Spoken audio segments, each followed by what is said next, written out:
जय श्री राम। जय श्री राम। स्वागत करते हैं आप सभी दोस्तों का हमारे इस चैनल में, पाक हिंदू मूवीज रिएक्शन चैनल। जी तो जी हाँ। कैसे हैं आप सभी लोग? उम्मीद करते हैं आप सभी लोग ठीक होंगे जी। और हम भी भगवान से यही प्रार्थना करेंगे कि आप सभी लोग अपनी लाइफ में खुश रहो। जी हाँ। तो आज हम देखने वाले हैं द लेजेंड ऑफ हनुमान के सीरीज का पार्ट 26। सीजन 1 का जो है पार्ट जो है 26। 26। तो भाई आज जो है बहुत ही मज़ा आने वाला है, जी। क्योंकि आज जो है हनुमान अपनी शक्तियाँ हनुमान, दिखाएंगे। हाँ, हनुमान जी अपनी शक्तियाँ संभाल पाएंगे या नहीं, जी हाँ। वो देखेंगे। हाँ वो भी है। हाँ, उसके बाद जो है उनको कौन कौन सी शक्ति मिली है वो देखेंगे। जी हाँ यार लगाओ और वीडियो। तो पहले हम पार्ट देख लेते हैं, उसके बाद फिर बात करते हैं। तो बने रहे हमारे साथ इस वीडियो के एंड तक। बिल्कुल। लेट्स आज तक तुम सोए हुए थे हनुमान, बिल्कुल आज जाके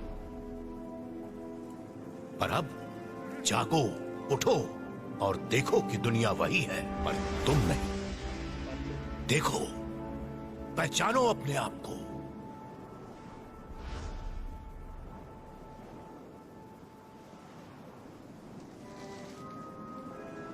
सुबह का भूला जब घर लौट आए, यही वो शाम है, यही वो आम है। ओ याद आ गया। आम, देखो माँ, आम।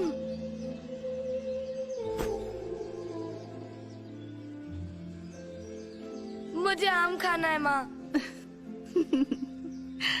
बेटा बहुत ऊंचा है वो, माँ का हाथ नहीं जाएगा। मैं तुझे दूसरा। मुझे वही आम चाहिए। एक ही छलांग लगाई। आम चाहिए।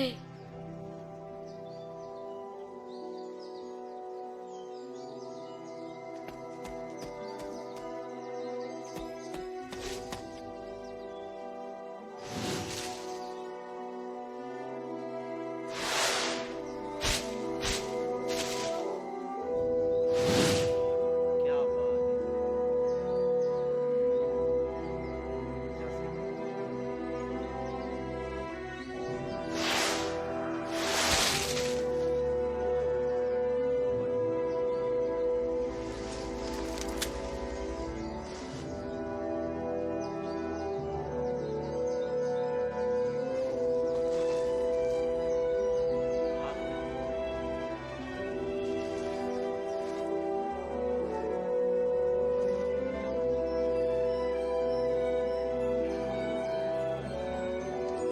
मैं आ रहा हूँ आम।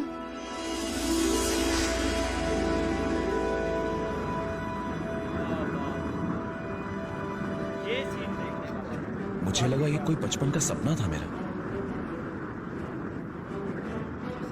सपना नहीं, तुम्हारे भूले बिसरे अतीत की वो याद जो तुम्हारी ही रक्षा के लिए तुमसे छीनी गई थी। ये सब याद है मुझे। अपने आप को साधारण कहने वाले तुम लाखों में नहीं, ब्रह्मांड में एक अनोखे हो। लाखों में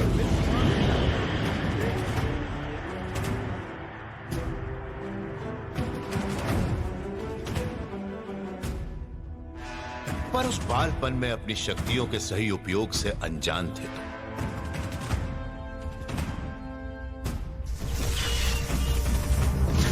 और इससे पहले कि तुम तीनों लोगों के विनाश का कारण बनते, तुम्हें रोकना आवश्यक था।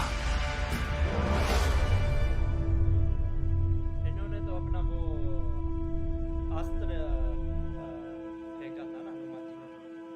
फिर उसको जब पवन देव जो है वो नाराज हो गए।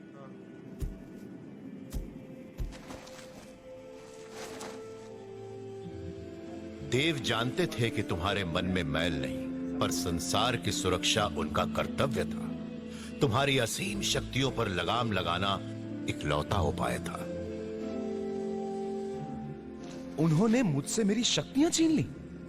छीनी नहीं, उन्हें ज्ञान था कि एक दिन तुम्हें इन्हीं शक्तियों की आवश्यकता इस संसार के लिए फिर होगी।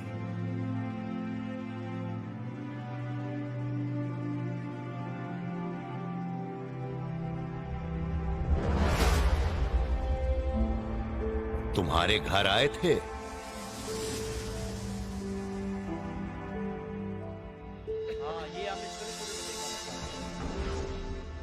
सारे देव जहां मिलकर उन्होंने एक निर्णय लिया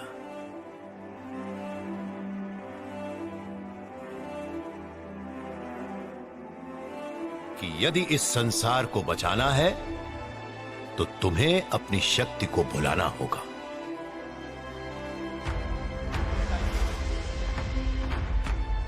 इस पुरानी याद के साथ और कई यादें उठ रही हैं काका। समझ नहीं आता कि कौन सी एक सपना है और कौन सी सच्चाई। कौन हूं मैं, बताइए काका। ये बताने का काम मेरा नहीं, तो फिर किसका है? वही जो तुम्हारा जन्मदाता है।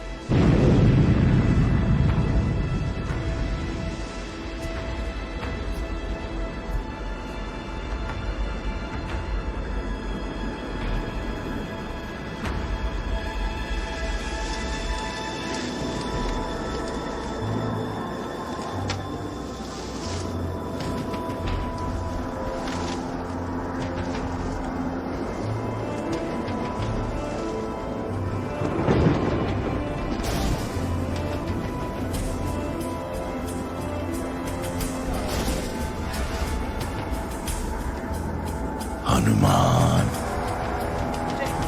कौन कौन है? हनुमान। मेरे सामने आइए। कौन है?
तुम्हारा पिता हूं हनुमान, वायु।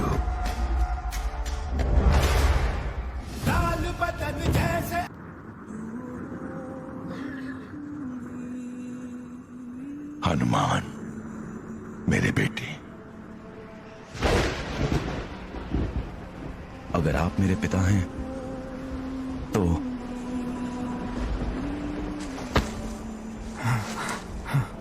मुझे इस कोहरे से निकालिए।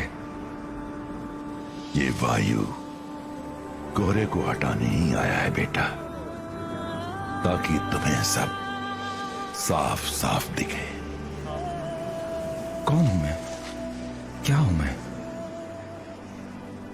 आओ दिखाता हूं।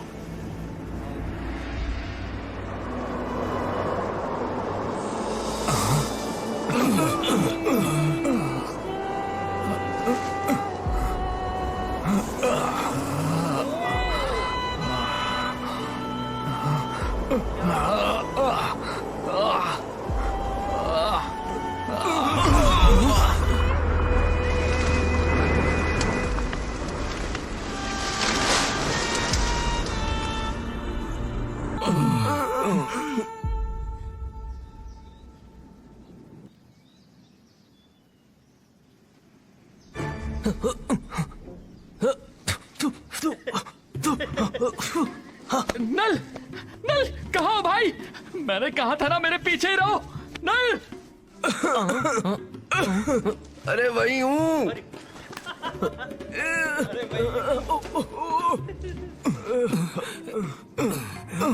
काका,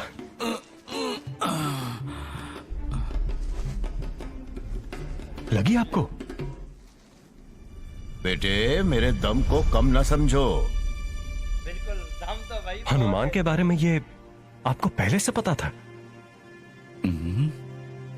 तो उसे बताया क्यों नहीं? उसे छोड़ो, तुम अपनी बताओ। ये सब देखकर जानकर तुम्हें क्या लगा? यकीन ही नहीं होता। देखा, जब तुम्हारी ये प्रतिक्रिया है तो सोचो भला हनुमान इस सच को कैसे स्वीकार करता। इसलिए उस शंका का पेड़ गिराने के लिए नरम हवा के कई झोंके नहीं, इस इकलौते तूफान की आवश्यकता थी। बस एक बार हनुमान अपना सच संभाल ले, फिर देखना। तुम्हारा पहला प्रश्न बिन पूछे समझ गया हूं मैं। क्यों तुम्हारी असलियत तुमसे छुपाई गई? पर इसका उत्तर तुम स्वयं जानते हो। क्योंकि मैं नादान था। अनोखा होने का सही मतलब तभी जानता जब तुम आम होते हनुमान, क्योंकि जो आम है वो अमर नहीं, और जो अमर नहीं, जीवन का मोल उससे बेहतर कोई जानता नहीं। मृत्यु एक मंजिल है और अमरता केवल एक यात्रा जिसका कोई अंत नहीं, जो एक सक्षम यात्री को थकाकर अक्सर गलत राह पर ले जाती है। रावण के गुण अनेक हैं। तो जी ये था आज की हमारी the legend of Hanuman movie का पार्ट जो है 26 यही था। तो भाई बहुत ही कमाल का पार्ट था यार। हाँ, मैं कहता हूँ आज उनको पता चला कि कौन शक्ति जो याद आ गई। यार शक्ति तो थी पर वो याद भी आ गई। अच्छा, जब वो जो सवाल मतलब मुझे भी था कि जो हनुमान को पहले क्यों नहीं बताया गया, तो वो उसने तो बोला। जामवन जी ने समझाया कि तुम हनुमान की छोड़ो, तुम अपनी बताओ, तुम्हें कैसे लगा? कि यकीन ही नहीं होता कि देखा तुम्हारे साथ तो बीती नहीं है, तुम्हें नहीं यकीन होता, तुम्हारे दोस्त के साथ ऐसा हुआ है, जो भी तुम्हें तो यकीन नहीं होता। सोचो जिसके साथ ये सारा मतलब कि खेल रचा गया है, खेल हो रहा है, जिसके सामने ऐसे हालात है, उस पे क्या बीतेगी? वो अपने सच को कैसे स्वीकारेगा कि वाकई में मैं वाकई शक्तिशाली हूँ, किसी देव का बेटा हूँ। तो इस वीडियो से ये पता चलता है ईश्वर सब ये रची हुई है, सब पहले रचा हुआ है खेल। नहीं, रचा नहीं हुआ।